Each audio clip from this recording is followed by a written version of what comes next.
মৃত্যুর নিষ্ঠুরতা।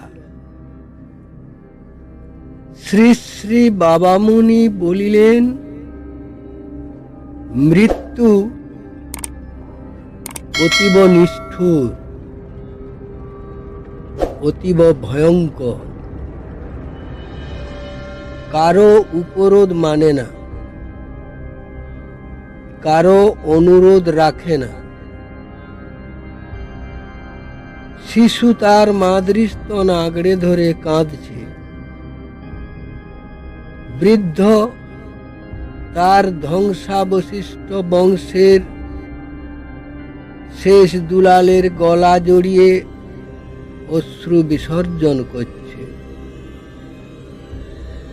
ফুলের মতো সুন্দর যুবক তার প্রিয়তমার কোলে মাথা রেখে নিশ্চিন্তে ঘুমাচ্ছে। কারাগার হতে পলায়িত আতঙ্কগ্রস্ত বন্দী কণ্টক বনের মধ্য দিয়ে শত আঁচড়ে ছিন্ন চর্ম হয়ে ছুটে যাচ্ছে। একবার শেষবারের মতো তার চিরদুঃখিনী মায়ের কানে মা কথাটি উচ্চারণ করার জন্য। কিন্তু মৃত্যু কারোর জন্য দয়া রাখে না, মায়া রাখে না, কারোর প্রতীক্ষা করে না।